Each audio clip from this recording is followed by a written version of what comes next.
and opportunity. It is how we lift families and grow a modern economy.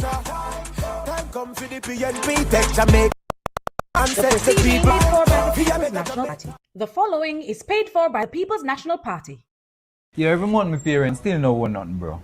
Yeah, that's why I rate the PNP plan, you know. Oh, the plan to remove the land cost from the low-income house there? Yeah, man, the same plan that G.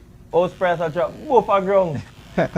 Yo, I mean, many cheap are the seniors, you know. Oh, yeah, so, General, 50,000 new low-income houses in the first term. But my work informal, bro. I don't feel that you work for me. General, them set the plan just for you. When they are taxi driver or barber like yourself, 6 months rent will qualify you for your mortgage. Yeah, yeah, man. That big.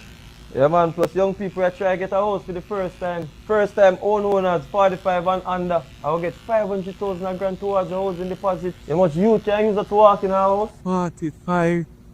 That means you can't own no house now. Well on there, brown man, yeah.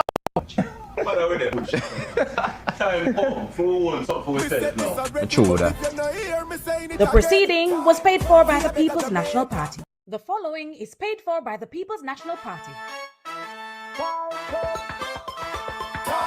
If you work long hours to keep Jamaica running, you deserve to take home every cent you earn.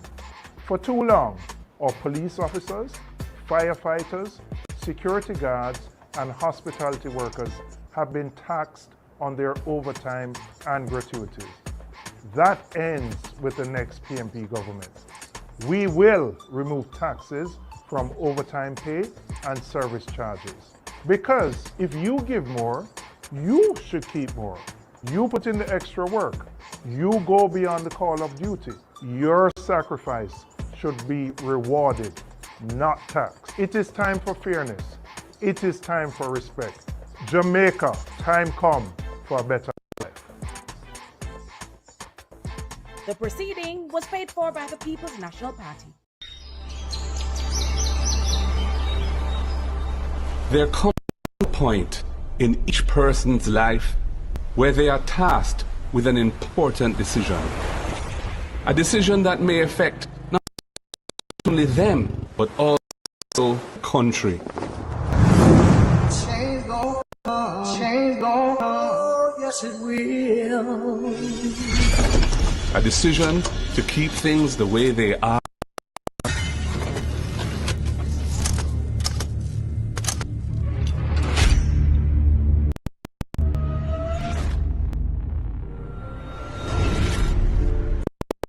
A decision that will bring meaningful change.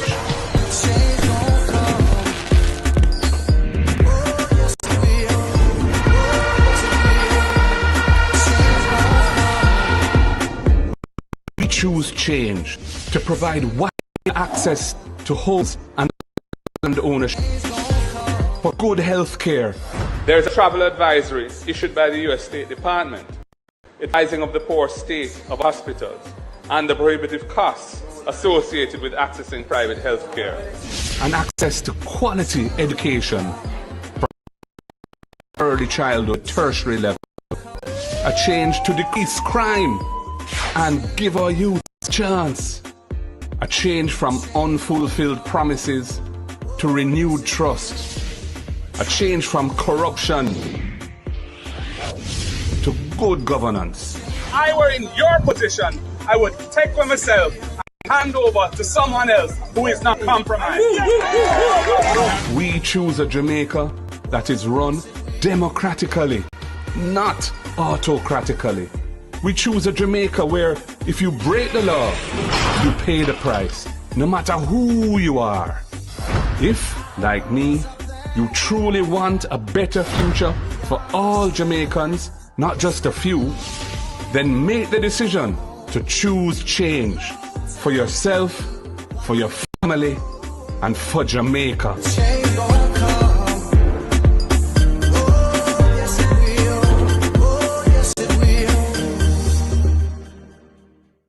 The following is paid for by the People's National Party. Prematurity is a medical condition, not a cause of death. I am not speaking to you as just a politician, not as a PNP, not as a doctor, but as a Jamaican. We must put Jamaicans first. We must modernize hospitals and clinics, expand primary care, train and keep more nurses and doctors, strengthen maternal and child health, and expand mental health services in every parish. This is about more than healthcare. It is about life, dignity, and hope. Because in a new Jamaica, no mother should fear losing her baby or her own life, and no Jamaican should be left without care. Jamaica, time come for a better life. The proceeding was paid for by the People's National Party. Jobs and wages. So many of you said you wanted to become successful, to help out your families and enjoy your life. Do you realize that many of the world's largest businesses today are in the same age range as many of you? Amazon is 28, Google 24, Facebook 18, Instagram 12, and TikTok is 6. New technologies will continue to disrupt and supersede existing industries. And as the world goes increasingly digital, Jamaica must not be left behind. We need our own digital transformation, bringing affordable broadband internet to every Jamaican home to help our young Jamaicans outshine their peers across the world. Your vote can help us to make those necessary changes. Find out everything you need to know about voting at markgoldinga.com/vote. Remember, get out and vote. Your voice, your vote, your choice.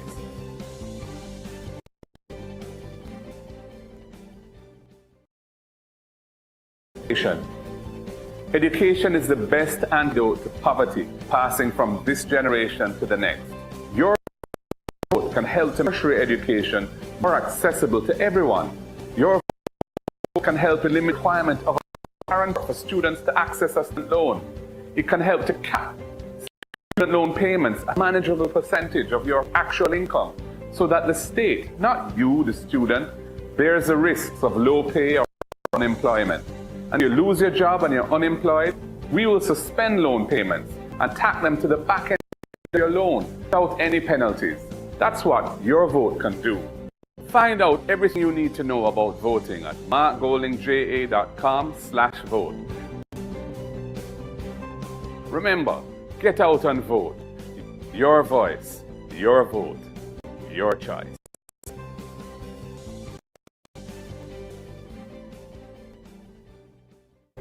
Crime and safety.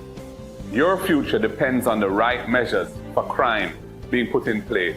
And I think you're mature and smart enough to realize it's not just about police and soldiers patrolling the streets.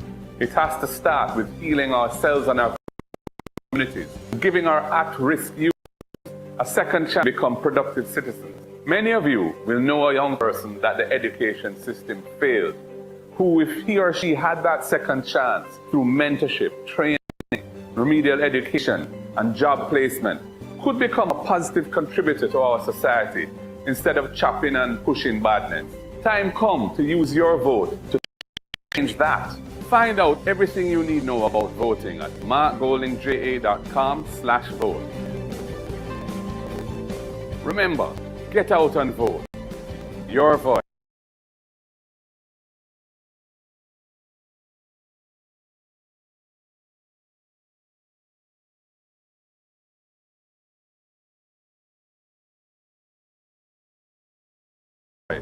Your vote, your choice.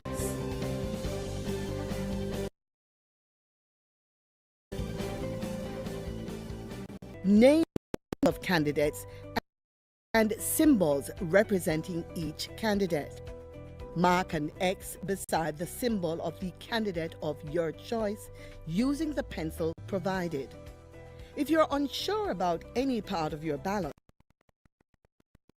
ask a poll worker at the electoral website at eastj.com.jm. Remember, understanding your ballot ensures your vote is counted exactly as you intend.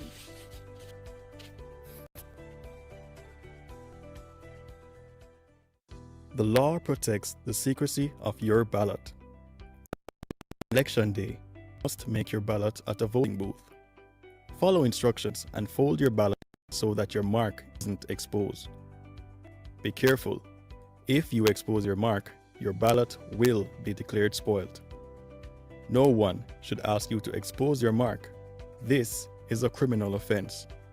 Your ballot can't be traced back to you once the counterfoil has been removed.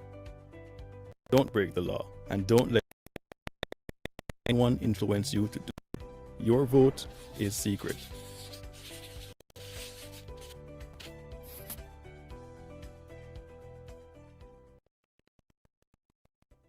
This is your ballot, easy and confidential.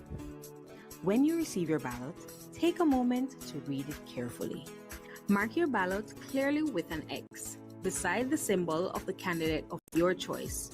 Use only the pencil provided.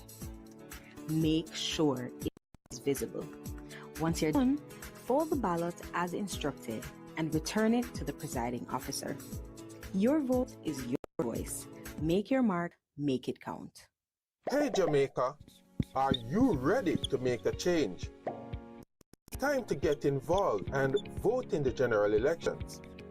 Your vote is your power. Remember, your voice matters. Speak up for what you believe in. Make your voice count. Go out and vote.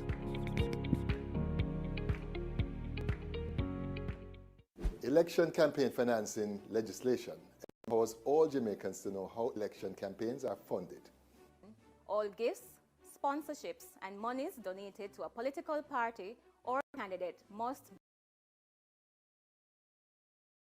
any valued 500,000 or more, which are held or gained up to 2 years prior or after a contribution.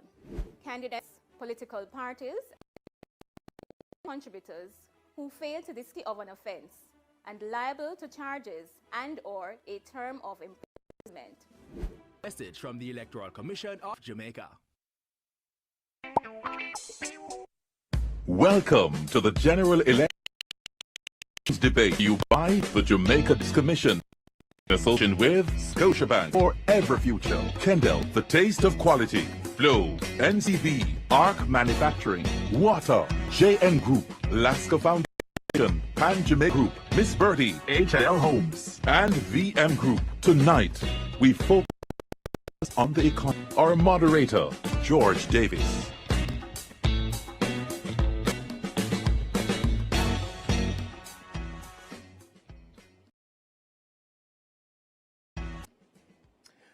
Welcome to the second of the political debates organized by the Jamaica Debates Commission and staged before a live studio audience. The debates are intended to assist in identifying, clarifying, and understanding the issues being presented in this. The general elections. This evening's debate focuses on the economy and is a team debate. Members of the panel of questioners are Andrea Chisholm, TVJ, Al Edwards, Our Today online financial magazine. Taking and presenting questions from the public is our social media editor, Amoy Harriet, CVM TV. I am your moderator, George Davis. As is customary, the audience is not to applaud the debaters, except for now, after we announce each team. For Team JLP, Dana Morris Dixon.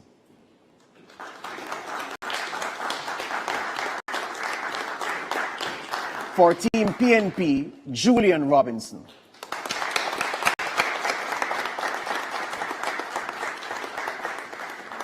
For the JLP, Favour Williams.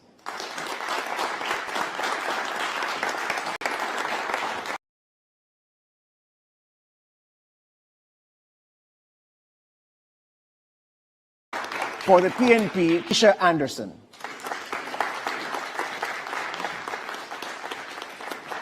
And for the JLP, Chris Tufton.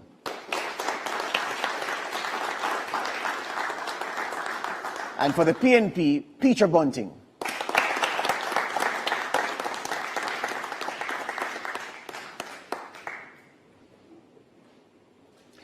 The guidelines for tonight's debates have been previously agreed and are posted on the Debate Commission's website at www.jamaicadebatescommission.com. The guidelines include questions being no longer than 30 seconds and each team being allowed 90 seconds to respond to each question, and rebuttals are limited to 45 seconds. The questions posed in tonight's debate will come from two sources. The first source is you, the public. Send us your questions via direct message on Instagram, Facebook, and TikTok to Jamaica Debates. These will be checked, selected, and asked by our social media editor. The second source of questions is from our panel of journalists. Questions are not influenced by the Jamaica Debates Commission in any way. Sign language interpretation services this evening is Ms. Jane Lichmore, who teaches sign language at an international level and who previously provided sign language services on the former Jamaica Broadcasting Corporation and Television Jamaica, and who also represented the Jamaica Association for the Deaf. Now, based on a previous coin toss, the first question tonight comes from Andrea Chisholm, and it will be directed to Team PNP.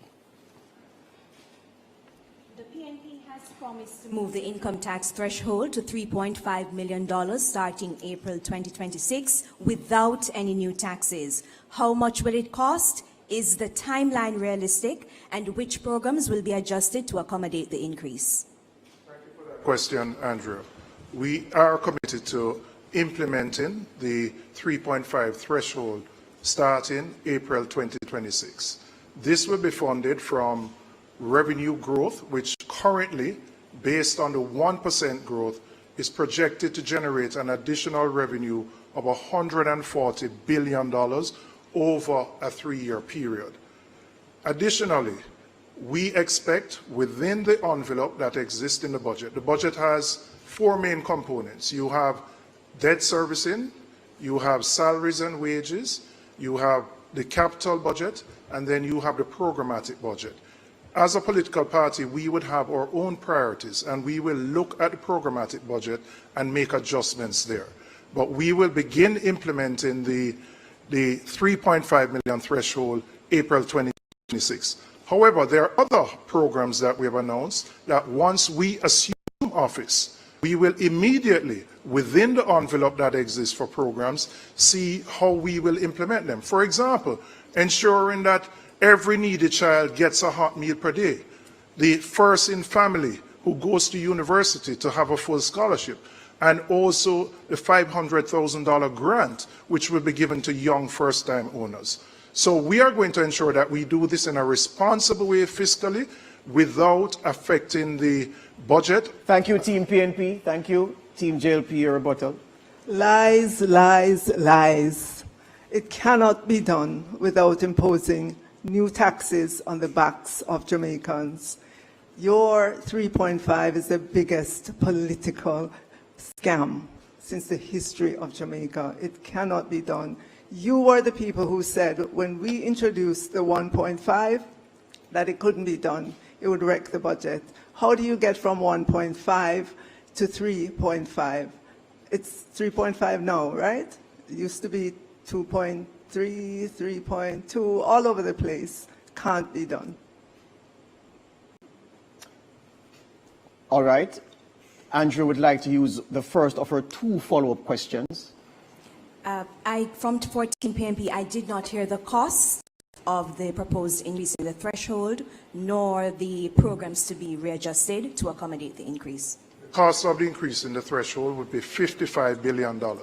Now, no political party implements every single thing in 1 year. So we are going to ensure that the implementation is done, which protects the fiscal sacrifices that have been made and will ensure that the adjustments are consistent with the budget. So it's $55 billion that this particular program will cost.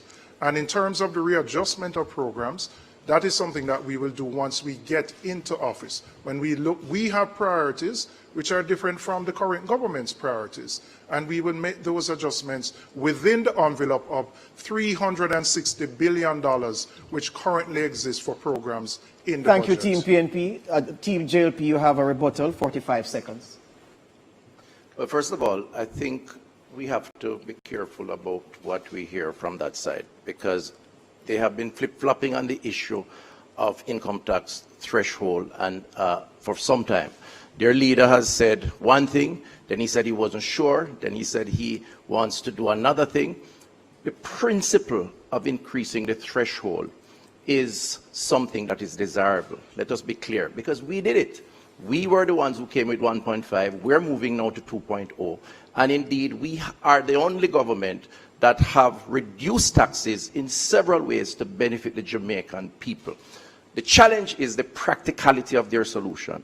This is a one-week proposal, a proposal to win Thank you, votes, Team JLP. which can Thank you, Team JLP. Al, you get the chance to pose the first question of the evening to Team JLP. Hello, good evening. How do you do?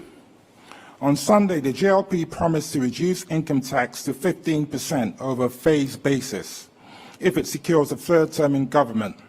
This is estimated to cost the country around $135 billion. Where will the money come from to accomplish this, considering there is a projected to be a $35 billion deficit in the budget, and given that many people work in the underground economy? I'm not sure where that number came from.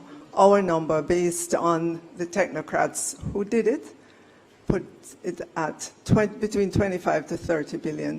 That's our number. That is doable. We are the party that did the 1.5 in a responsible way. We are the party that moved the threshold from 1.5 to 1.7 to 1.8. Next year it'll be 1.9 and then 2.0.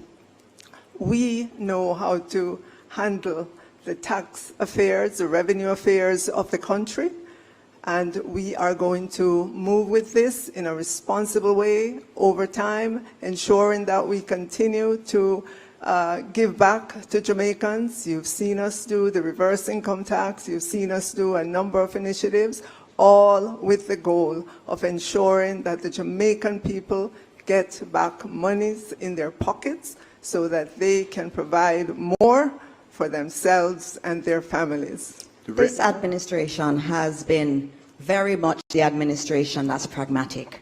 We have always said to Jamaica what can be done, and then we have done it.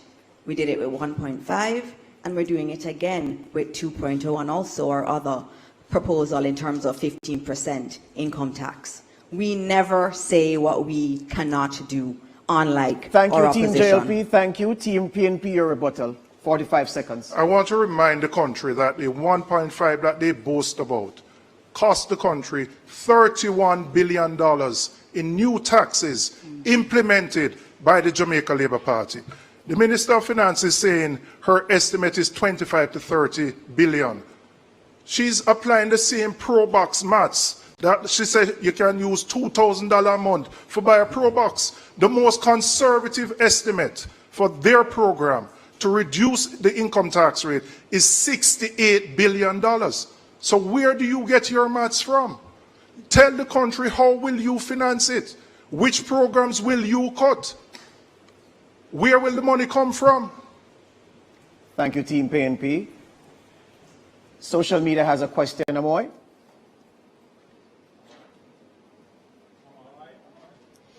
Thank you, George. Well, the first social media question tonight comes from Makeda on Instagram. Jamaicans both at home and abroad work tirelessly to support their families and contribute to our economy. Yet high taxes and fees on barrels at the wharf, along with frustrating processes, make it difficult and costly for people sending goods home.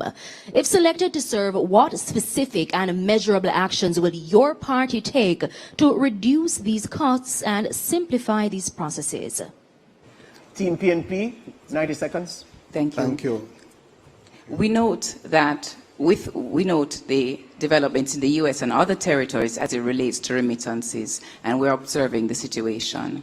We also note that for Jamaicans going to pick up money at agencies, the cost may increase. And that's why we want to encourage the opening of accounts, and with reduced due diligence requirements for these types of accounts, we think more Jamaicans should exercise that option. I think also, though, we want to take a deeper look at the fact that we're so reliant on remittances. At least 20% of our GDP is based on remittances. We need to find a way, in the best interest of Jamaicans, to have them earn more. And that's why Team PNP is looking at options to have our economy grow. We're looking at options in agriculture with the Agricultural Development Fund of $2.5 billion, where we want to teach our farmers smarter and more efficient ways to go about farming. We're looking at options in logistics. Given our position, we're ideally placed to offer logistic and trade facilitation. We also want to look at our BPOs and increase the value of the services that are offered through our BPOs by upskilling our workforce and training our young people in heart, etc., to do these things which are the careers of the future and not to stick to the careers that now exist. Team JLP, your 90 seconds, well, your 45, well, your rebuttal. Thank you very much. I'm not sure if we heard the same question. I heard a question that was about our Jamaicans having to clear barrels at the port. And that has been a concern for some of our Jamaicans who do rely on their families overseas to help them. And we, as a country, have always benefited from our diaspora. And that's why we've placed so much emphasis on our diaspora policy through our Ministry of Foreign Affairs. That has been very important. And on that matter, we have focused very much on creating efficiencies at the port. And that's important because we understand that we have a larger vision of Jamaica of becoming a logistics hub. We know that this can happen. It is something that the PNP waxed quite well about, this logistics hub, but did nothing. We have been doing work to expand our port, to also improve efficiencies at the port. In addition to that, we have a new Customs Act. We didn't get to the Senate with it, but we took it through the House, which transforms a lot of the framework for our customs area. And so we are working. We understand the plight of our Jamaicans who depend on these. In terms of remittances, that's another area that's very, very important. And we have been doing a lot of our own lobbying in relation to remittances. We've not seen any fall off. We're very happy with our diaspora, and we'll continue to make it easy for our people to benefit. Time. Thank you very much. We'll now take a short break and invite you to stay tuned. The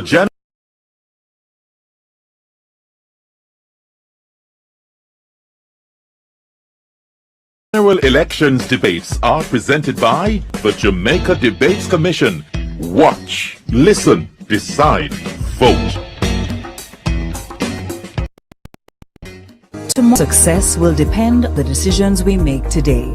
At the Scotia Jamaica Foundation, supporting the well-being of the nation is more than a choice. It's a heartfelt promise to the communities we serve.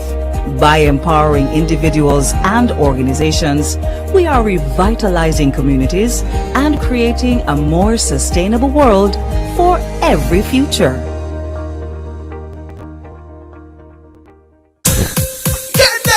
When you want the food shell and make the rice well, just give me me Kendall. Any time of the day, night as well, just give me me Kendall. Everybody can tell taste good, great smell, just give me Kendall. Number one in flavor, no parallel. Talk about quality, you know we excel. Spell it out, Kendel. Give me Kendall. Another quality product from the Carimed Group. Just give me Kendall. At Flow, we understand your rhythm. That's why we're dedicated to building a network as resilient as you. With a team of familiar faces working every day to keep you on beat. You're at the heart of everything we do. And our commitment is to keep your rhythm flowing, no matter what. We love our country. Like you, we take pride in building Jamaica. The resilience of our people is cemented in our products, built to last for generations. Laying the foundation of thriving communities, we're committed to excellence and quality. Quality products, quality relationships. We're all proud Jamaicans, working hard, doing good, building a sustainable future for all.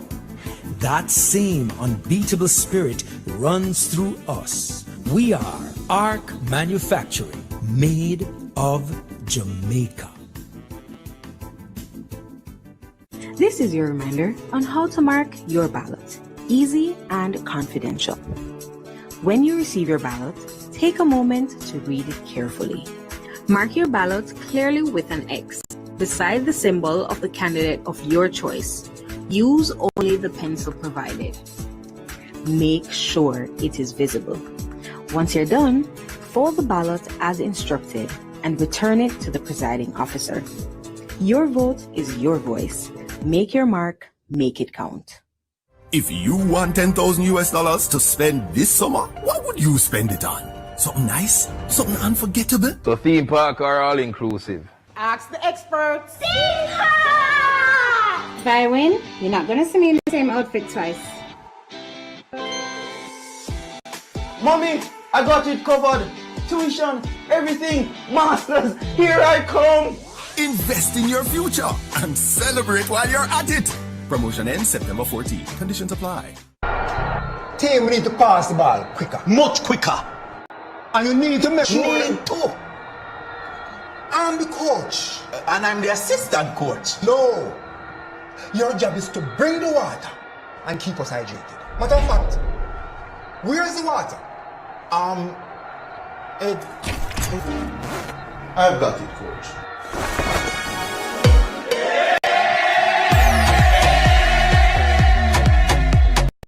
Tomorrow's success will depend on the decisions we make today. At the Scotia Jamaica Foundation, supporting the well-being of our nation is more than a choice. It's a heartfelt promise to the communities we serve. By empowering individuals and organizations, we are revitalizing communities and creating a sustainable world for every future.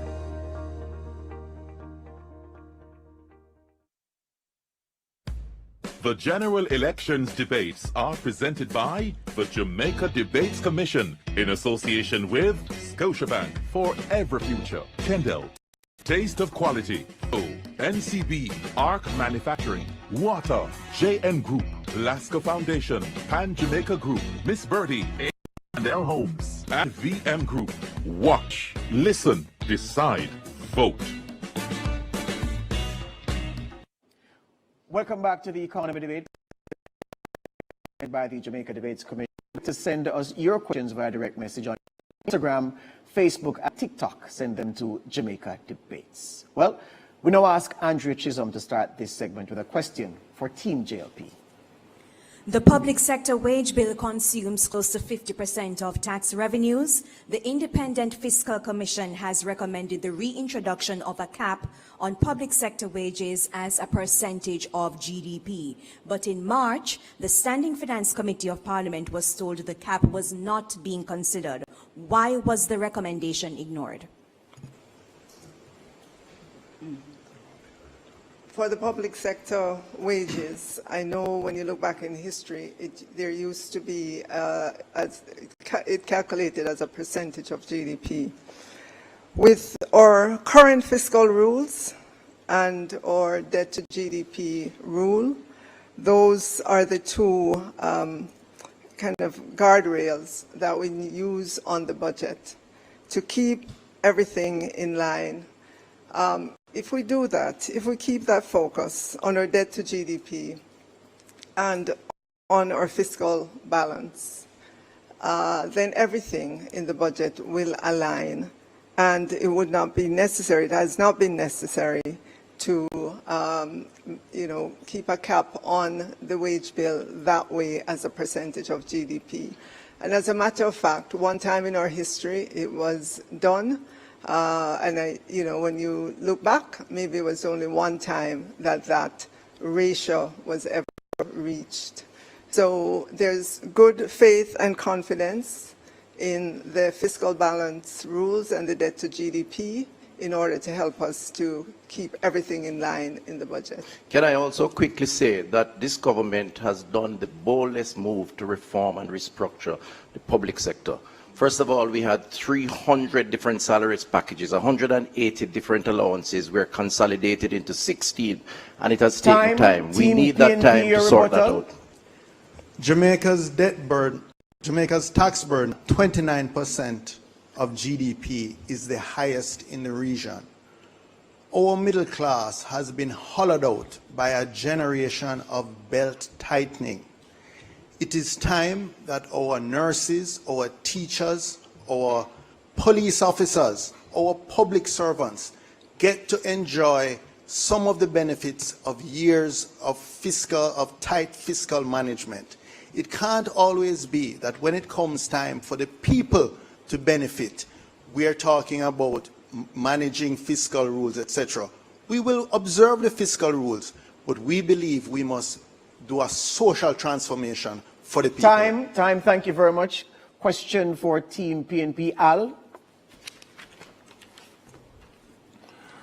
The high interest rate FinSAC era was devastating for the Jamaican economy. A World Bank debt management paper dated 21/12/2001 reads in part, the ensuing rapid growth of FinSAC debt worsened as interest rates continued to rise, leading to a stock debt of $142 billion as of March 2001. That's about 43% of GDP. This added to an already large pre-crisis public debt burden of more than 100% of GDP, leading to an unsustainable debt path. That period also decimated a generation of local entrepreneurs, so much so that a generation later, many are still reticent to invest in the productive sector. What guarantee can you give under your administration that Jamaica will never see history repeating itself, and how do you intend to honor that guarantee? What we have is that the agencies that have responsibility for managing and regulating the financial services sector are actually manned by individuals who are competent and professional. The Bank of Jamaica, the Financial Services Commission, ensuring the BOJ now is an independent agency that has the responsibility for managing interest rates and primarily inflation. At the time when FinSAC took place, the government intervened to ensure that all depositors got back their money. What we want to see is the FinSAC report published. The country spent $150 million on a FinSAC commission, and all now we can't get the report. We want the FinSAC report out. And while you are at it, we will publish the SSL report, because we noticed that depositors have gotten $2. If them did have $100 and there's only $2 them get back. But the most honorable Prime Minister got all his money out of SSL before it collapsed. That is what justice means. We will publish the SSL report, and it is a failure on their part that after all these years, given the impact of FinSAC, that there is no report, no independent report. What we have seen is drips and drabs being leaked out by that side. So when we talk about FinSAC, let's get all the facts on the table and release the Kroll report from SSL. Time up. Interesting that that side can speak as if they're ignorant of FinSAC. When someone that very were involved during the FinSAC period and benefited. Recall the 40-40, you mentioned it. 40% of GDP to recover from FinSAC, 40,000 businesses lost their money, 40% being offered by merchant banks to make a profit, and DB&G made on average 40% return on their investments, which one of the principles sits across me right here. They cannot talk about fiscal discipline. They cannot talk about management and economy. They presided over the FinSAC era. They drove people in some instances to commit suicide based on news reports. They have no moral authority and certainly no economic management, and they are still there. The Jamaican people cannot trust them. Thank you, time. Al, you wanted to use one of your two follow-up questions? The first one, yes. Proceed. The JLP government has presided over macroeconomic stability. Public debt has come from over 140% of GDP in 2013 to 70% in fiscal year 24-25. Unemployment now stands at just 3.3%. According to Statin, as of July this year, Jamaica's annual headline inflation rate stood at 3.3%. The Bank of Jamaica says as of August 12, 2025, Jamaica's gross international reserves stood at US $6.2 billion. The World Bank, the IMF, the rating agencies all commend Jamaica for this economic performance. How will a PNP government build upon and improve this trajectory? I think it's important to set context for the question that you have asked. When they left office in 2011, the country was on the precipice of economic collapse. When we got in 2012, we had to restore Jamaica's credibility. We had to establish EPOC. We strengthened and enhanced the fiscal rules. We legislated the debt to GDP ratio so that any government, PNP or JLP, had to pay down that debt. Portia Simpson Miller and Peter Phillips started that race. We passed the baton. We are the persons responsible for the fiscal responsibility that exists today, and we will continue that when we get into office again. Time, thank you. The Team JLP, you have 45 seconds to rebut. I am so glad that you named all of those improvements that we've had in our economy. When the PNP was in government, they took a wrecking ball to our economy, and that's a fact. When we took office 9 years ago, we saw high unemployment, we saw high debt, we saw high crime too, and we saw failing infrastructure. And this administration got to work, working on all of those areas. The PNP does not know how to be fiscally responsible. And we have seen that in our history time and time again. And so the data is there. The data shows the Jamaica Labour Party knows how to do it. Time. Let's take a question from social media. Amoy? Well, George, this question comes from Facebook. Nikisha is asking, many schools are without basic resources, and as such, some schools are asking parents to contribute certain resources, whether it be in cash or kind. Seeing that economically parents are struggling to pay school fees and meet other needs, how will your administration, if elected, resolve this issue so there will be an ease on parents' pockets? Team JLP. Thank you for that question, and we definitely understand the burden that a lot of our parents feel. And it is for that reason that we have focused quite a bit on how we can get our children to school. Let me give you some realities from going around to our schools, especially in rural areas. When I go to school on a Friday, classes are sometimes half empty. And when you ask our teachers why, they say money ran out. What keeps them at home? High transportation costs, and also the high cost of lunch. And that's what we have decided to focus on. The rural school bus system is precisely because of that. I had one mother in St. Thomas say to me, it costs her $1,200 a day to send one of her children to school. And that it is so expensive that she ends up having to choose which one goes to school sometimes. We cannot have a country like that. In addition to that, in terms of our meals, we have expanded meals to 5 days a week for those on path who need it the most. In addition to that, we're now going to be adding breakfast to our students in our schools that are the most underperforming. All of that on the backs of the hard work of Minister Williams and the Ministry of Finance team. We understand the costs, and we're working hard, including in providing more books in the public sector so that our parents can have less of a burden. Time. Team PNP, your 90 seconds.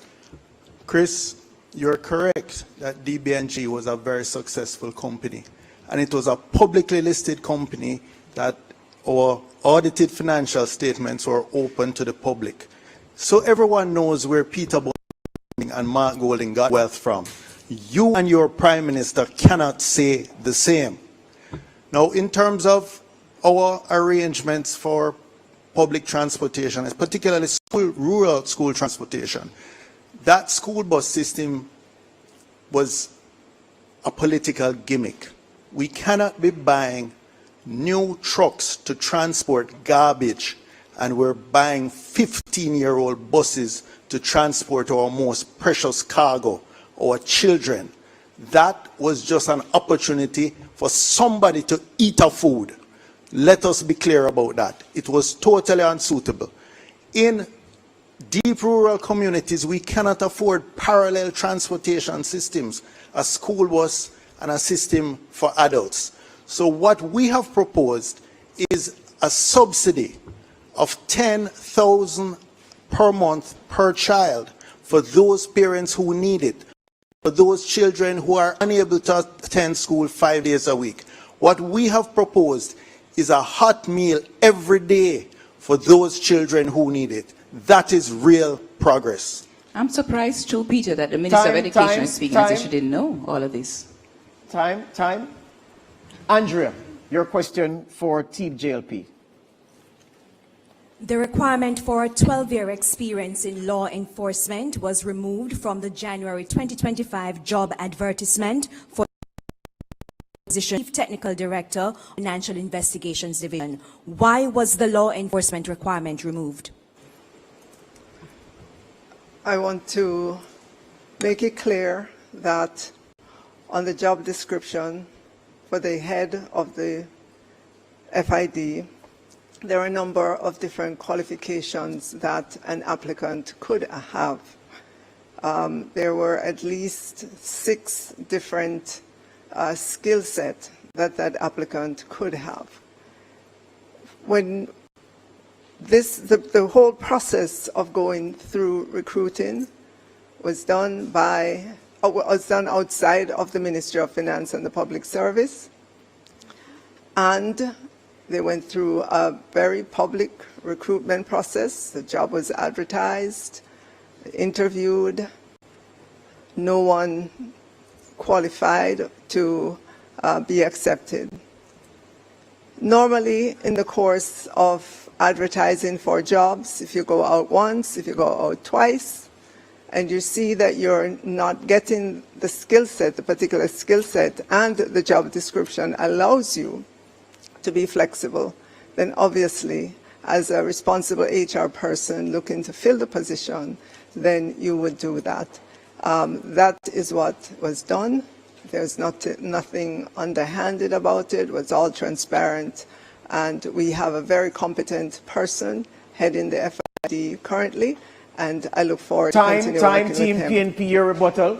This is not true. I know as a certain fact that senior police officers with investigative experience for many years, who have coordinated international investigations, who have headed the intelligence bureau, they applied for the job and they were turned down.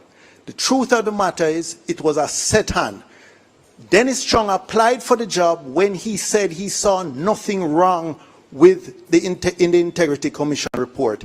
There were clear red flags for money laundering, cash from undisclosed depositors deposited to the Prime Minister's personal account, 470 billion flowing through multiple accounts. That's called layering. These were clear red flags. Thank you very much. Time. Al, your question for Team PNP. A look at MSAs. Many people looking to fund a business in Jamaica bemoan the strangulating red tape and lack of access to finance from lending institutions. In the new century, we're seeing the rise of new types of businesses, young people into digital technology, the creative and services sector. Harold Davis of Jamaica Business Development Corporation makes the point that access to finance has 2 sides of the coin, and that it's appropriateness of the financial product that is available. And when I say appropriateness, I speak of the product that is right for the particular industry or the particular stage of business of the entrepreneur. What will you do to address this and better help small businesses in Jamaica? We wholeheartedly agree. As a matter of fact, as a former CEO of a financial institution in Jamaica, I can say it's a problem that we struggled with in the absence of government having adequate policy and facilities to make it happen. We will, as the next PNP administration, ensure that we revisit the loan processes for our MSMEs. We recognize that they're an important part of the engine of growth for the economy, and we recognize their struggles. We note that we would have to help them with some amount of business planning. We'd have to help them to get themselves ready to borrow. But it is a win-win situation. When they borrow, they're able to grow. When they grow, they're able to contribute to the economy, and we will be able to get tax revenues from them. So it's very important for us to have our MSMEs grow, and to also encourage young entrepreneurs in the economy to participate. What we are going to do is remove income tax for MSMEs for the first 3 years. Why are we doing this? The reason MSMEs remain informal is because they don't want to pay tax. but remaining informal limits their growth because they can only get money from friends and families and a partner draw. So by removing the income tax for the first 3 years, they can formalize, they can grow, they can access bank, equity funding. That is what we are doing to grow the MSME sector. Thank you. Thank you, Team JLP, your rebuttal. PNP talks a good talk, but in reality, that's not the fact. 2015, 8,000 companies were registered with the Company Office. 2024, 23,000 companies, twice that number. The fact is, Jamaicans are more energized to form companies, to come out of the informal sector. DBJ over that 8-year period loaned almost $70 billion US, 117 billion of investments, 86,000 applicants. That is why our economy has started to turn around. And I want to say to Peter that he must be careful about innuendos, hearsays, and propaganda. First of all, your FinSAC era, I don't know how you're comfortable with it. The Contractor General at the time accused you of sweetheart dealings, you and your partners. You cannot now say that you earn your money in a way that is legitimate and above board. Time. Amor had a question from social media. This question is from TikTok. The user who sent in this question is Kamar Jackson.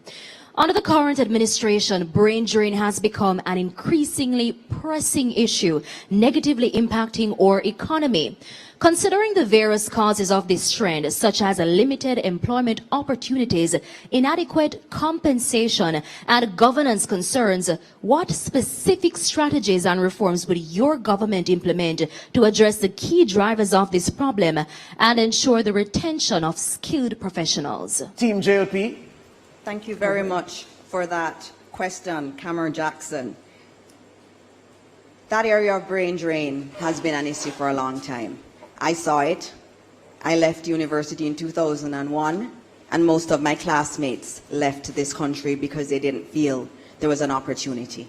And it's for that reason why we focused a lot of our policies, and if you look in our manifesto, there's a huge section for young people, because we believe in a few things. We believe that every young person, as they've told us, wants to own a home one day.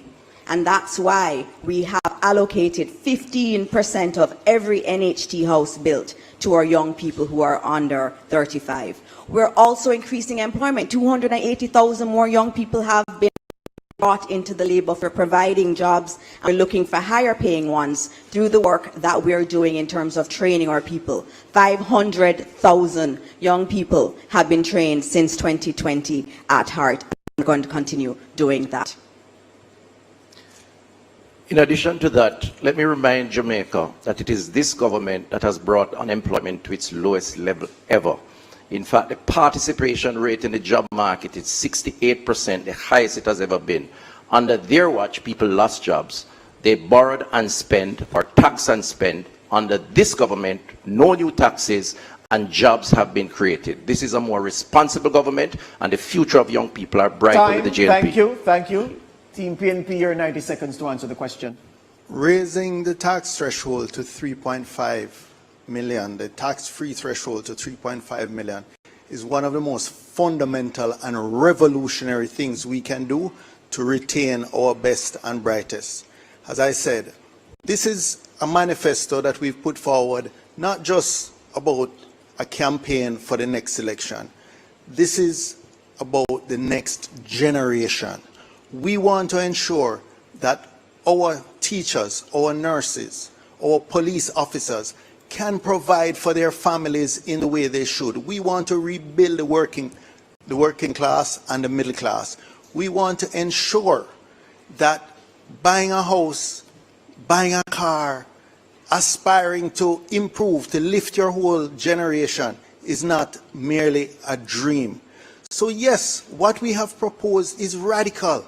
It's transformational. It's going to require a shaking up and a reordering of all the priorities of government. That's not accidental.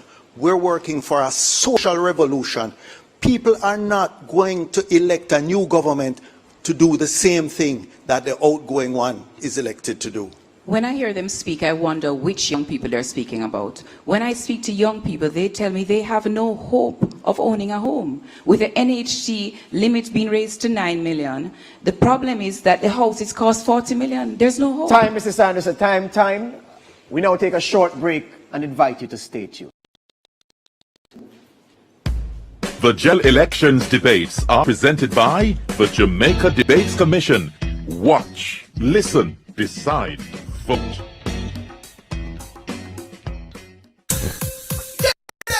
When you want food shell and make the rice well, just give me me candle. Any time of the day, night as well, just give me me candle. Everybody can tell taste good, great smell, just give me candle. Number one in flavor, no parallel, hot quality, you know we excel. Well, it's all KENDEL. Give me candle. Another quality product from the CariMed Group. Just give me candle. Tomorrow's success will depend on the decisions we make today. At the Scotia Jamaica Foundation, supporting the well-being of our nation is more than a choice. It's a heartfelt promise to the communities we serve.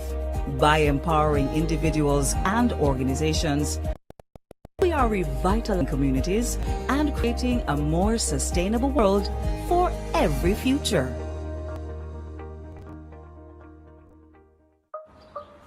At Flow, we understand your rhythm. That's why we're dedicated to building a network as resilient as you. With a team of familiar faces working every day to keep you on beat. You're at the heart of everything we do. And our commitment is to keep your rhythm flowing, no matter what. We love our country. Like you, we take pride in building Jamaica. The resilience of our people is cemented in our products, built to last for generations. Laying the foundation for thriving communities, we're committed to excellence and quality. Quality products, quality relationships. We're all proud Jamaicans, working hard, doing good, building a sustainable future for all. That same unbeatable spirit runs through us. We are ARC Manufacturing, made of Jamaica. If you want $10,000 to spend this summer, what would you spend it on? Something nice? Something unforgettable? So theme park or all inclusive? Ask the experts. If I win, you're not gonna see me in the same outfit twice. Mommy, I got it covered. Tuition, everything, masters, here I come. Invest in your future and celebrate while you're at it. Promotion ends September 14th. Conditions apply. Team, we need to pass the ball quicker, much quicker. And you need to make sure. To. I'm the coach. And I'm the assistant coach. No. Your job is to bring the water and keep us hydrated. Matter of fact, where's the water? I've got it, coach.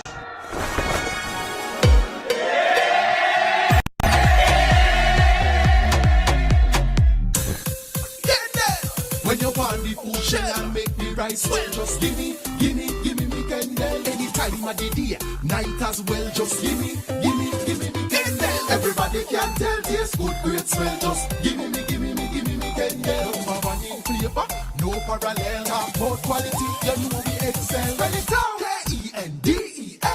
Give me candle. Another quality product from the CariMed Group. Just give me candle.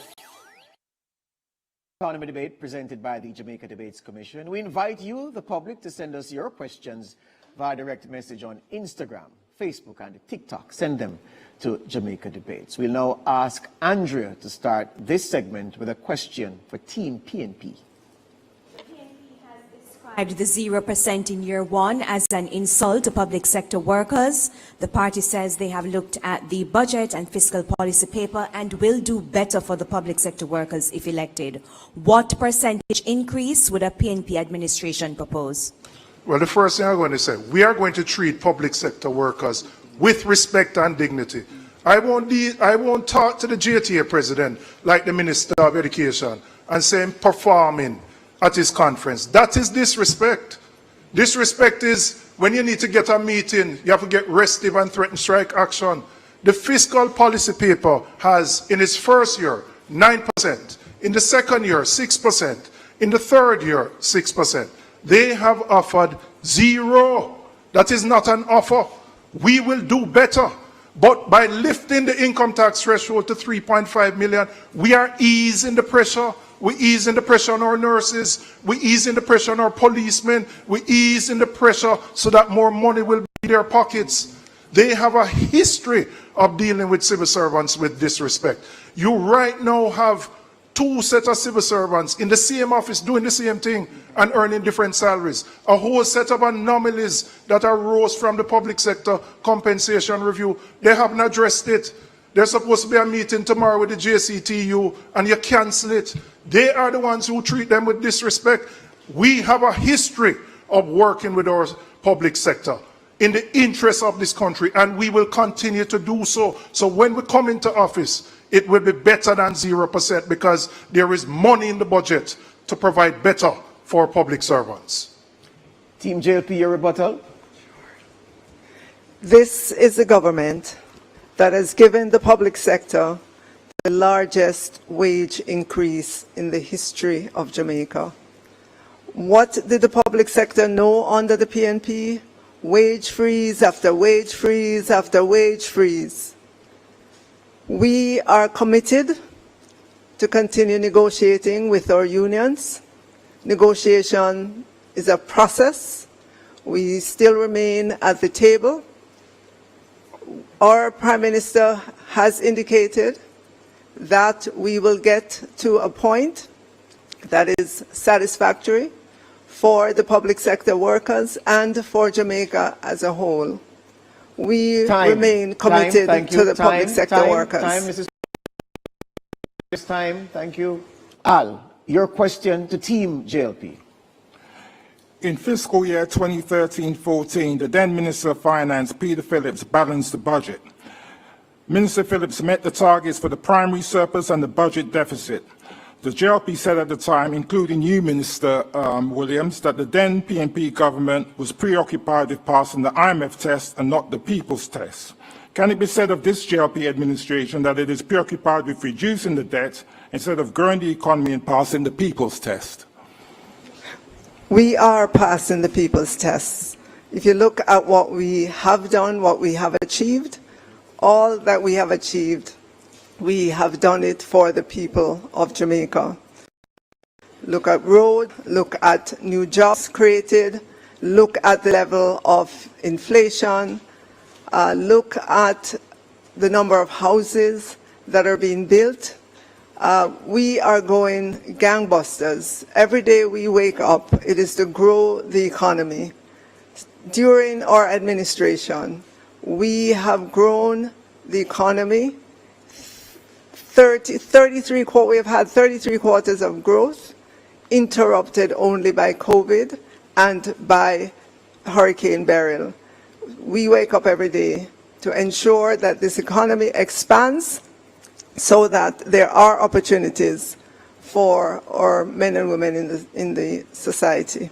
When we speak of the people's test, all these nice economic jargon about GDP and debt to GDP ratio and all of that don't mean anything to the ordinary person, to most of our Jamaicans.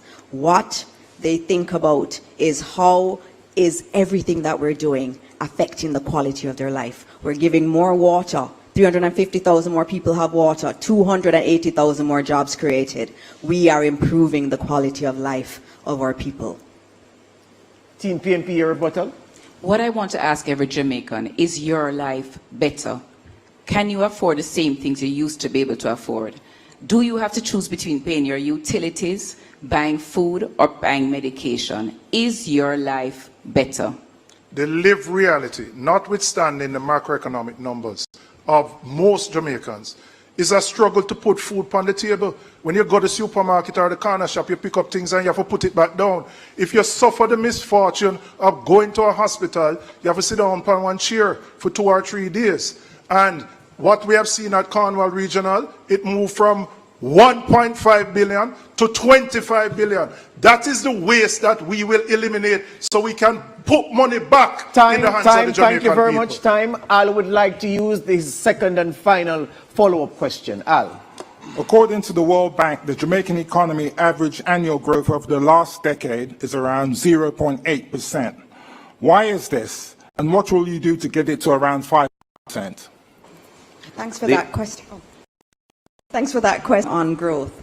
There have been many impediments to growth, and we have seen that documented in many places. If we look at the impediments, they include training, and we're doing that, 500,000 trained. Another impediment to growth is the high electricity cost, and we have taken the decision to not continue on that bad JPS contract because we know we need to have lower electricity costs.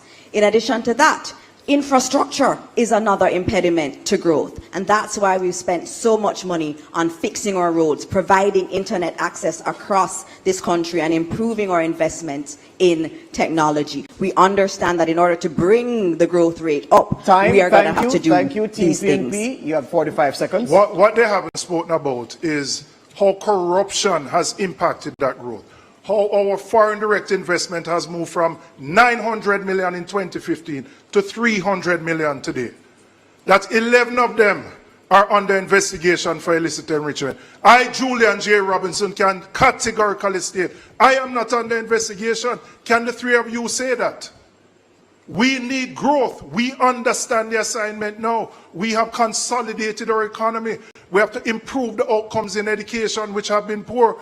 You talk about energy. It took you 8 years to put out a request for proposal for renewables. Why? Because of the corruption at the Ministry of Education, where you see 4 ministers over 8 years. Time. Thank you. Social media, Amoy. All right, so we're on talk, and I'm seeing a question here from Joe.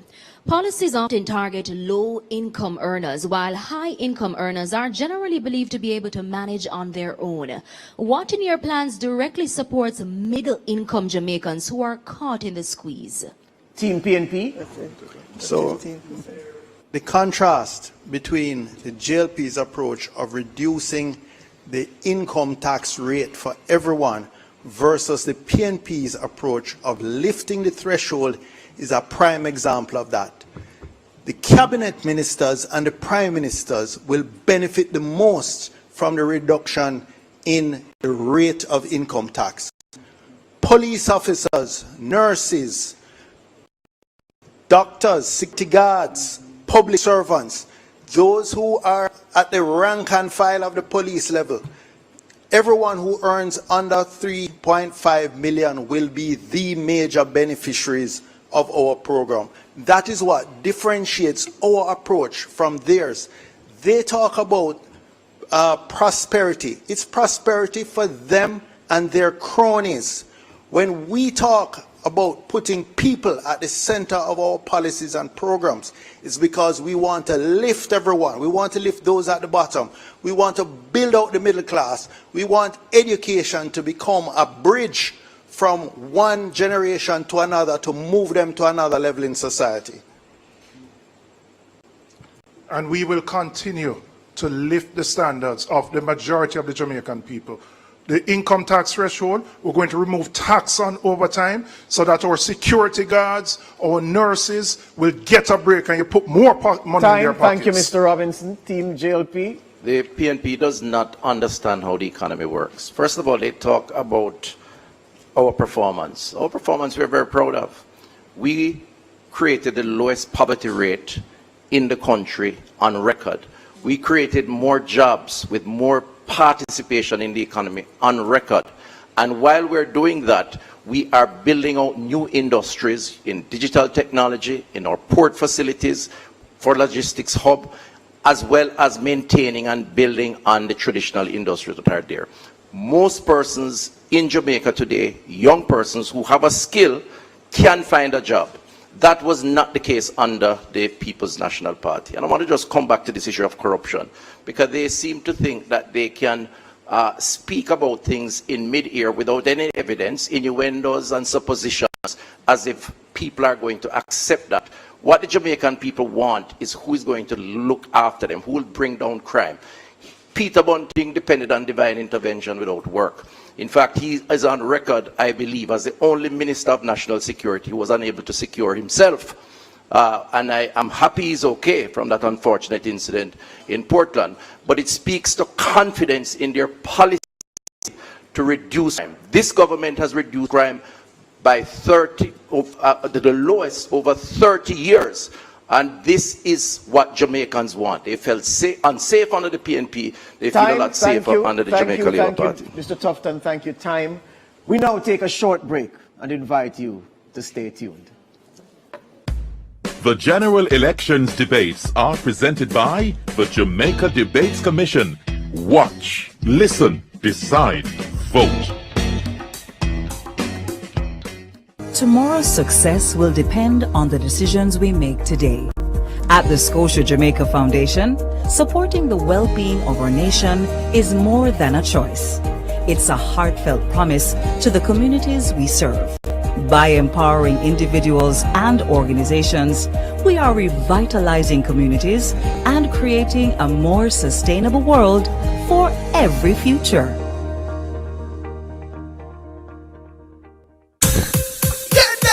When you want the food shell and make the rice well, just gimme me candle. Anytime of the day, night as well, just gimme me candle. Everybody can tell taste good, great smell, just gimme me candle. Number one in flavor, no parallel, about quality, you know we excel. Spell it out, K-E-N-D-E-L. Gimme me candle. Another quality product from the Carimed Group. Just gimme me candle. At Flow, we understand your rhythm. That's why we're dedicated to building a network as resilient as you. With a team of familiar faces working every day to keep you on beat. You're at the heart of everything we do. And our commitment is to keep your rhythm flowing. No matter what. We love our country. Like you, we take pride in building Jamaica. The resilience of our people is cemented in our products, built to last for generations. Laying the foundation for thriving communities, we're committed to excellence and quality. Quality products, quality relationships. We're all proud Jamaicans, working hard, doing good, building a sustainable future for all. That same unbeatable spirit runs through us. We are ARC Manufacturing, made of Jamaica.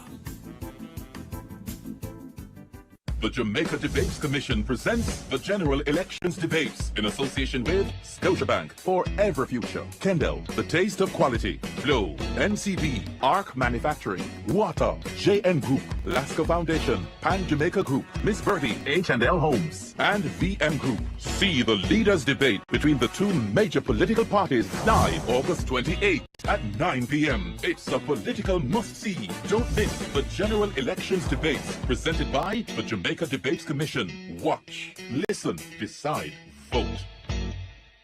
If you want $10,000 to spend this summer, what would you spend it on? Something nice? Something unforgettable? So theme park or all inclusive? Ask the experts.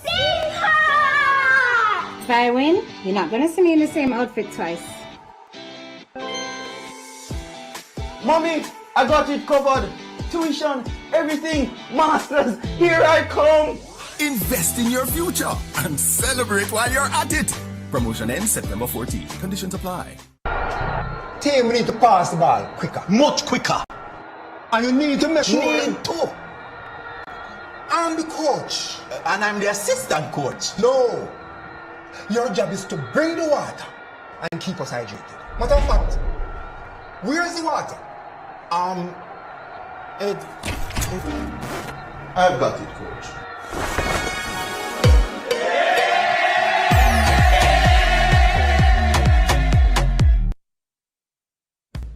The The general elections debates are presented by the Jamaica Debates Commission in association with Scotiabank for Every Future, Kendall, The Taste of Quality, Flow, NCB, Arc Manufacturing, Water, JN Group, Lasco Foundation, Pan Jamaica Group, Miss Birdie, H&L Homes, and VM Group. Watch, listen, decide, vote.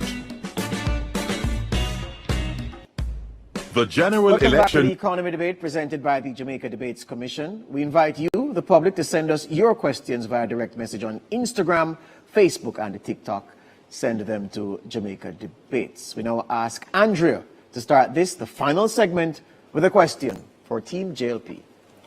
The central bank has cut its policy interest rate from 7% in July 2024 to 5.75% in August 2025. The regulator has been pleading with the banks, the commercial banks, to further reduce lending rates, but it's not happening fast enough. What will your administration do to further pressure banks to cut their lending rates? So we are seeing interest rates come down, and we're getting early signs that the rates to borrowers is also coming down. Just recently, I was speaking to the DBJ. You know that the DBJ on-lends to the banks to lend to our MSMEs, and DBJ reported that they are seeing lower rates in the marketplace from banks. As the Bank of Jamaica bring rates down, which it will, we fully expect that our borrowers are going to begin to lower rates in the marketplace on the various loans. I think that the reforms that are taking place within the banking sector, the independent central bank, which has to drive this issue. That's why we supported the independence of the central bank. And competition, what we have been working on, but I do agree we need to work on it more, and this is for the next administration, is to make it easier for someone to move their account from one bank to the next. We believe ultimately in the market, within reason, of course, with a regulatory framework, not like them who allowed an attempt at liberalization that drove us into FinSA. Thank you, Team PNP, your rebuttal. Before the break, Chris had the gall of claiming success with crime. The fact is that more Jamaicans have been murdered under this JLP administration, almost 13,000 murdered in their 2 terms than in any other 2 terms in the history of Jamaica. That is failure, not success. We commend the police for the job they've been doing this year in reducing it, but you can't take credit for that. That's despite your failed SOE policies. What we will do to ensure that the banking sector is more competitive, we are going to ensure government deposits. There's a system to ensure that all banks participate in government deposits. Thank you. Al? I invite you to pose a question. The former CEO of Grace Kennedy, the late Don Webby, consistently called on Jamaica to reduce its food importation bill by half by 2030. Given that Jamaica spends around $1 billion a year on imported food, and according to the FAO, Jamaica's food imports account for approximately 21% of its total merchandise imports, what will your government be doing to reduce the food importation in a meaningful way? Under the JLP administration, the imported food cost has doubled. It was $800 million US 10 years ago. It is now $1.6 billion. That 800 million US dollars, or about 150 billion Jamaican dollars, should be going into the pockets of the farmers of South Manchester, South St. Elizabeth, and farmers all over Jamaica. We have committed to forming an agricultural development fund. This is going to ensure that we inject new technology, new machinery into our farming communities. It's going to ensure that we put adequate post-harvest storage and processing facilities in place to reduce the 30% or more that's lost. we are going to ensure that funding is available for our farmers. And we commit to the Jamaican people and to the farmers of Jamaica to reduce importation by 25% in our first term. We also commit to helping farmers access financing at more affordable rates and terms. We also commit to helping them with products such as insurance to ensure that when natural disasters hit, the impact to them for recovery is not as high. Team JLP, your report. First of all, there is a need to do more to develop our local industry for self-sufficiency, but also for export. The fact is this government has done a lot. In fact, if you look at the last 8 years on domestic export has gone up by some 31%. What it means is that more local companies within a much friendlier environment are in fact producing and exporting. But it is a fact that we are importing more at the same time. That is simple.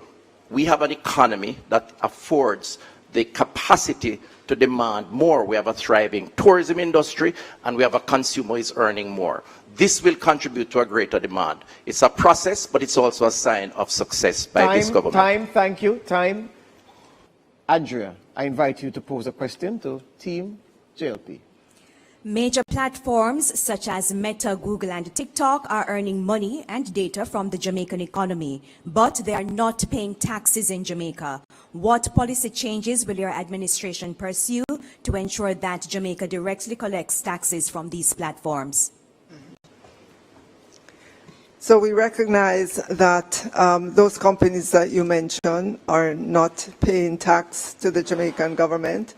We have our tax entities in conversation with these entities to ensure that the Jamaican people get their fair share of taxes from these companies. We sit on some of the international bodies that look at taxes across different countries to ensure that there's fairness in what's being done. And I know that we will pursue it vigorously to ensure that Jamaica is not left out as these companies thrive on our data. What's important to also note is that a lot of our young people are using these platforms. I know recently I saw someone on TikTok selling some nice products that I thought about buying. So our young people are using these platforms very well and they're creating content that is absolutely amazing. And so we have the tax side that the minister has said that we're looking at in a more multilateral kind of approach as we tend to do as Jamaicans. But also, there are also other concerns too in relation to artificial intelligence. They're using a lot of our creative energy. They're using our music, they're using our cultural ideas, and those are going into AI programs, and that's something we have to look at. Thank you. Rebuttal, Team PNP. It's clear that there's no policy to deal with this. This is where we have to work with our CARICOM states to develop a common policy. Why? Because these are large multinationals. Their GDP would dwarf the entire Caribbean region. And so it requires some consensus among the region to ensure that you implement a policy which every country agrees to and that you can stand the test of time. We recognize the importance of our creatives. That's why we are establishing a $1 billion fund. Not like the film fund that has disbursed zero, but a $1 billion fund for creatives, for artists or singers or potters, the people who create content so they can build their businesses. Time, thank you. Social media, Amoy. On social media platform X, Sean from Kingston says, free healthcare means little if hospitals don't have CT machines, x-rays, or even basic supplies. What short-term financial measures will you take within the first 2 years, if you win, to fix these shortages and ensure patients can actually access proper care? Team PNP, you go first. You know, I really wanted the Minister of Health to focus on these issues, but him seem more preoccupied with dealing with FinSAC and other people's business. Because if he spent more time dealing with Cornwall Regional, we wouldn't have a $25 billion overrun. If he spent more time dealing with the hospital sector, when people go there, they wouldn't have to sit on a wooden chair for 3 days. And when they have to do an MRI or CT scan, they have to pay $50,000 for go. And the same ambulance for take them have to pay for it too. And them can't get toilet paper in the hospital. Our health sector is failing despite the amount of money we have spent. It is the inefficiency of the Jamaica Labour Party why we are here. We are going to ensure the dignity of Jamaicans who have to traverse our public health system. They have been failed by this administration. And that is why we are committed to ensuring that monies which come into the coffers go for the benefit. So when we look on the drill and we drill down, it shouldn't cost $31 million for a $3 million drill. Because what does that do? When you go to the hospital, you have to pay now based on that wastage, that corruption, and that inefficiency. What can go so, Jamaica? How can you feel comfortable? There are currently no CT scan or MRI services available at Mandeville Regional Hospital because the private providers have not been paid. Time, Team JLP. Well, let me just start by saying I wasn't the one in 2015 who said we had to use garbage bags as aprons or cut a soap in two. That is their spokesperson of health who spoke about the crisis in the system. So we have come a long way, and we started from a very low base. It is incorrect to say we don't have CT scan, just to say to your social media person. We have CT scans, we have MRIs. In fact, we have more digital machines in our health system than any time before. We need more, but we have done better than the PNP up to 2015 when they were there. Oh, I have more time. Let me also say, because I have a lot to say, that we have embarked on the largest expansion of hospital build-out than any other government since independence, the largest upgrading of health centers than any other government since independence.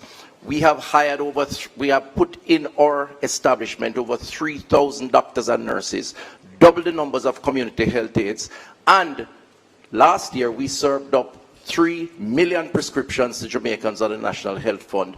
In their 2015 year, they did less than 1 million. The facts are that more Jamaicans are being served by our system.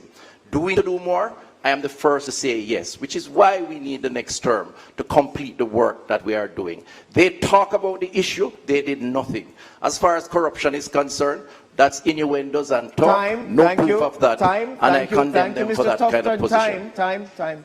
Thank you. All right, we're at that segment, we're at that point in the debate where we allow the teams to ask a question of the other, yeah? So we're going to start with Team JLP posing a question to Team PNP. Thank you. It is our considered view that the 3.5 million threshold increase that was recently announced is nothing but a Sam-Fi political scam. In the beginning it was 2.1, then it became 3, then it disappeared, and then it appeared 1 week before an election. You have to tell the people of Jamaica, I ask you to tell the people of Jamaica, is this just an election scam, or is it that you are going to be cutting much needed services such as NHF, where we spend $19 billion for drugs in hospitals, or university spending, which is $17 billion? Tell us how you plan to really cut discretionary areas, as you have called them. I answered the question already, but I'm going to answer it again for the Jamaican people. I have said we are going to raise the threshold to $3.5 million. How are we going to do that? We're going to do that because your budget says that $140 billion of additional government revenues will be earned over 3 years. But that is at your 1% growth, which you have no ambition on. We're going to grow the economy by more than that so that we can pay for these things. There's also a benefit when you put more money in the hands of people because they're going to spend it, which will allow the government to collect more on GCT and other indirect taxes. We are the party committed to ensuring that all Jamaicans thrive and not just a few. Our plan is better. It is more equitable. Their plan will benefit the richer people more. Ours will benefit the working people, our nurses, our policemen, the security guards, the civil servants, to put more money to ease the pressure of the cost of living that they have to face. That's our commitment as a party of social justice and equality. So when you talk about Sam Fire, what Sam Fire are you talking about? madness you're talking about, we will deliver on behalf of the Jamaican people. We have a history of protecting our most vulnerable and ensuring that they have more money to spend so that they can protect their families and those around them. Time. JLP, you have a 45-second rebuttal. Jamaicans, the 3.5 million threshold is the largest political scam. They cannot tell you how they're going to fund it. They look at the current budget, they see the projections growing to 140 billion, but they don't tell you that expenses are also growing. So that's not available for you to use towards the 3.5. And you also put out an ad showing how much people are going to get on a monthly basis. You know that's a lie. They may get it for 1 month, but it's not going to be there. The 3.5 that you're talking about cannot be done. Williams, thank you. Time. Team PNP, your turn to pose a question to Team JLP. How can you be trusted to keep promises when you've broken promises on impeachment legislation, unexplained wealth orders, term limits, grand referenda?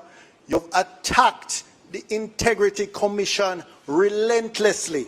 You've undermined them. You have even failed to sign the Code of Conduct, basic principles dealing with integrity, honesty, selflessness, and accountability. How can anybody take your word? How do they know that those candidates who are under investigation for illicit enrichment are not offering themselves out there right now to the public, secretly knowing that they are corrupt? The clock isn't working, by the way. Oh, the clock isn't. Okay, I'm going to still go and answer that question. A very curious question, because I know in the 90s when I became politically aware, I remember politics and scandals. I remember hearing light bulb scandal, fat cat scandal, and then the mother of all scandals, FinSac. When you look in your dictionary and you look for scandal, you see the PNP right there. In terms of the Integrity Commission, it is this administration that implemented it. It is this administration that puts $2 billion annually to it.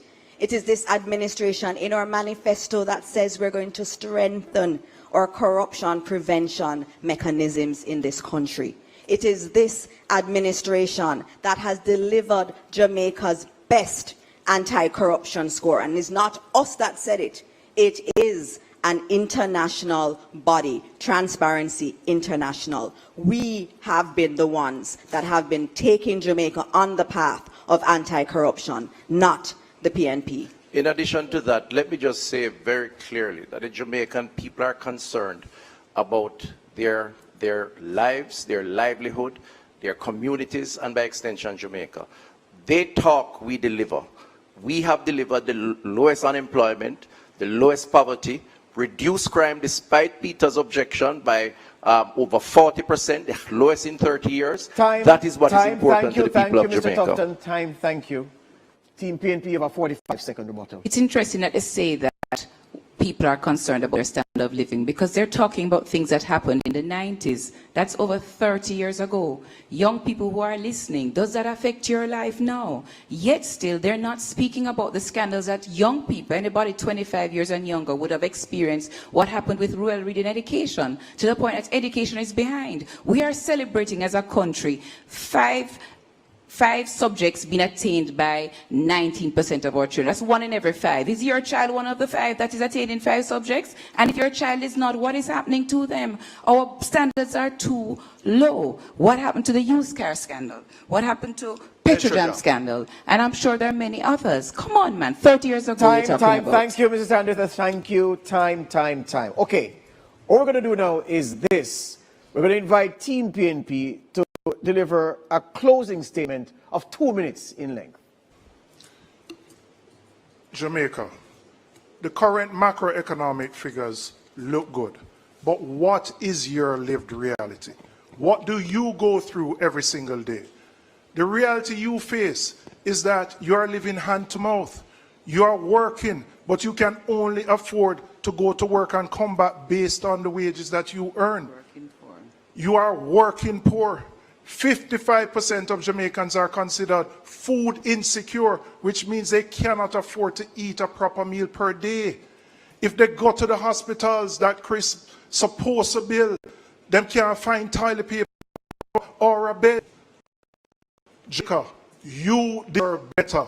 Time come for a better life. The next People's National Party administration will lift the tax threshold to 3.5 million so we can put more money in the pockets of working Jamaicans. We are going to eliminate the tax on overtime so that, again, people can get a break. The same people who are working hard to build our economy. We are going to run a more efficient economy so that this thing called the Office of Plenty Ministries, that is a bottleneck where nothing can go through and it takes you a year to do something. We are going to eliminate those efficiencies so that we can grow the economy beyond 1%. We are going to ensure that anybody who is the first in their family gets a scholarship, and that means for persons who are currently at university. We are going to ensure that those who are buying a house get the $500,000 deposit. And I want to assure persons who earn over 3.5 million that this tax benefit is for you too. So what are we going to do? We're going to build a Jamaica in which all Jamaicans can feel a part of. So come September 3rd, when you go to the polling station, I want you to think carefully. I want you to use your head and put the X beside the head. Time. Thank you. Thank you. May I add that the order of the closing statement was predetermined by a coin toss. Team JLP, your 2 minutes. My fellow Jamaicans, in 2016, you asked the Jamaica Labour Party, you gave them your vote of confidence to correct the ills within our economy caused by the People's National Party. They served 24 of 27 years and created more debt, more unemployment, more poverty than any other administration. Fast forward to today, 2025, we have the lowest poverty rate, we have the lowest unemployment rate, we have a macroeconomic stable society, we have more companies registering to start their business, we have crime that has been the monster of your business, your personal life, down the lowest in 30 years, all by the policies of this government. We still have some ways to go. Our hospital and health centers have embarked on the largest expansion and build out. They left it as a disaster. We have had to correct it. We ask you, on September 3rd, give the Jamaica Labour Party the opportunity to continue the work. We have done more for you than any other administration, and certainly more than the PNP has ever done. They are now coming with a one-week plan, essentially, to get your vote by claiming 3.5 when they rejected our 1.5 when we started. They don't know how to get us there. We will get you there. We are about protecting yourselves, your families, your communities by doing what is necessary. That is all that matters. Their diversion around innuendos, rumors, targeting persons, and character assassination does not impact you in your community. It is about the water, the road, the health services, and this government has done more. On the 3rd of September, put your X beside the bell, vote for the Jamaica Labour Party. Thank you, thank you.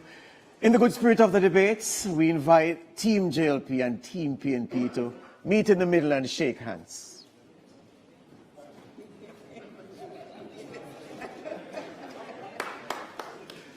You can applaud. All right. That concludes that concludes the economy debate between Dana Morris Dixon, Phil Williams, and Christopher Tufton for Team Jamaica Labour Party, and Julian Robinson, Keisha Anderson, and Peter Bunting for Team PNP. Join us again Thursday, August 28, 9 p.m. sharp for the final debate in the 2025 General Election Debate Series, the Leaders Debate, featuring party leaders Dr. Andrew Holness from the JLP and Mark Golding from the PNP.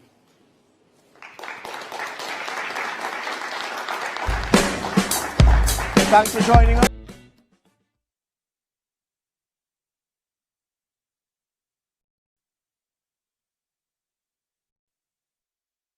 Scotiabank, for every future. Kendall, the taste of quality. Flow, NCB, Arc Manufacturing, Water, JN Group, Lasco Foundation, Pan Jamaica Group, Miss Birdie, H&L Homes, and VM Group. See the leaders' debate between the two major political parties live August 28 at 9 p.m. It's a political must-see. Don't miss the general elections debates presented by the Jamaica Debates Commission. Watch, listen, decide, vote. The Jamaica Debates Commission presents the General Elections Debates in association with Scotiabank, for every future. Kendall, the taste of quality. Flow, NCB, Arc Manufacturing, Water, JN Group, Lasco Foundation, Pan Jamaica Group, Miss Birdie, H&L Homes, and VM Group. See the two major political parties live August 28 at 9 p.m. It's a political must-see. Don't miss the general elections debates presented by the Jamaica Debates Commission. Watch, listen, decide, vote. This is your reminder on how to mark your ballot. Easy and confidential. When you receive your ballot, take a moment to read it carefully. Mark your ballot clearly with an X beside the symbol of the candidate of your choice. Use only the pencil provided. Make sure it is visible. Once you're done, fold the ballot as instructed and return it to the presiding officer. Your vote is your voice. Make your mark, make it count. Did you know that you can vote without the new voter ID card? Once you're registered to vote, that is, your name is on the voters list, you can vote in the upcoming election. If you don't have your voter ID card, visit your polling station on election day and our trained election day workers will assist you. That was a message from the Electoral Office of Jamaica. Politicians are public servants. Voting is your chance to choose your representative. Your vote is your voice. It's your ticket to the national conversation about our best interests. Your decision at the polls shapes our world. Find out where and how you can vote by contacting the Electoral Commission of Jamaica. Visit their website at www.ecj.com.jm or give them a call at 888-991-8683. Your voice matters. Your vote counts.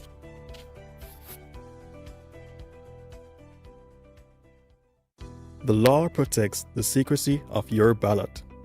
On election day, you must make your ballot at a voting booth. Follow instructions and fold your ballot so that your mark isn't exposed. Be careful.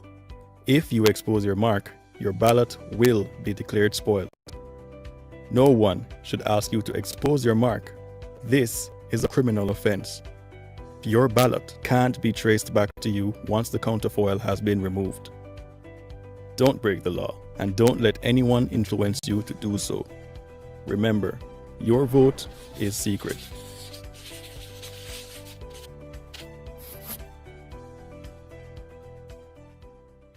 Not sure where to vote?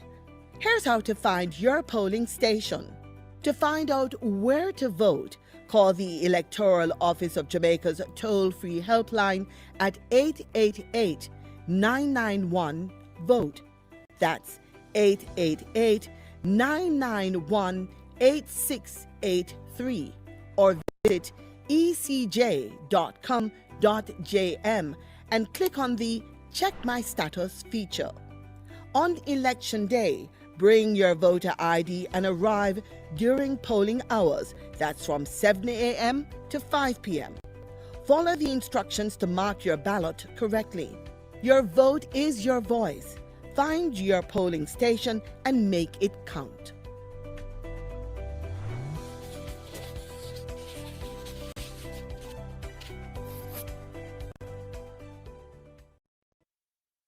Your vote is your voice. Make it count by understanding your ballot.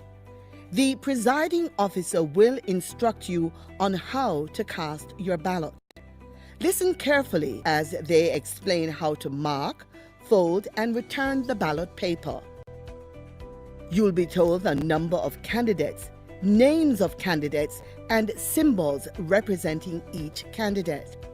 Mark an X beside the symbol of the candidate of your choice using the pencil provided.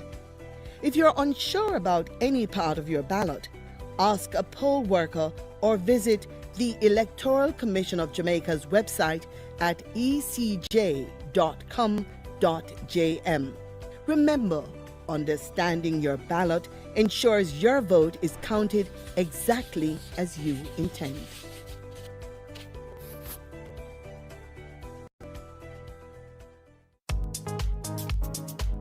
Attention registered voters! Remember to collect your renewed voter ID card before the upcoming general election. If you registered to vote in 2016 or after and did not get your new ID card, it may have been automatically renewed. Simply visit your EOJ constituency office to collect your voter ID card. Contact the Electoral Office of Jamaica at 888-991-VOTE or 922-0425-9 for more information.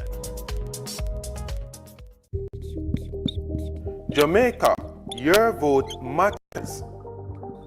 Election day is just around the corner. Take a stand for what you believe in. Every vote counts. Make yours heard. Let's shape our future together. Vote. The Jamaica Debates Commission presents Debates Commission. Watch, listen, decide. PBCJ's Studio National is an excellent soundstage with a reputation for producing superior acoustics. Equipped with blue and green screens, it facilitates digital insertion of visual effects and exciting backgrounds in post-production. Studio National is the largest drive-in studio in the English-speaking Caribbean. Yes, you can actually drive a vehicle right onto the studio floor. With over 4,000 square feet of floor space, the studio can easily be transformed. It has hosted a wide variety of live and recorded productions, including Digital Rising Stars, Schools Challenge Quiz, gospel concerts, the TEF Tourism Debate Competition, and election night coverage. During the COVID-19 pandemic, it was a location for Reggae Sumfest and has hosted several reggae concerts, has hosted workshops, launches, town hall meetings, and over the years has been home to several TV dramas, including Oliver at Large and Lime Tree Lane. In addition to the rental of the studio, we can furnish a full crew to shoot and edit your production. So for your next major live or recorded event, or as a location to shoot films, programs, and commercials, PBCJ's Studio National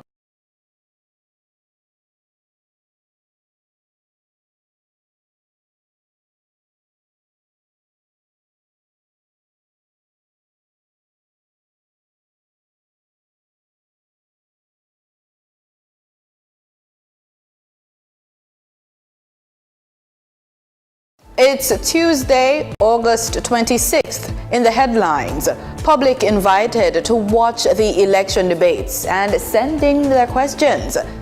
The North-South Highway goes digital with ePass mobile app. In business news, Yellow Pages to return to core business. Regionally, Caribbean skill and innovation on display at CariFesta 15. And in sports, CEO of the Professional Football Jamaica Limited, Owen Hill, resigns. This is the news on PBC.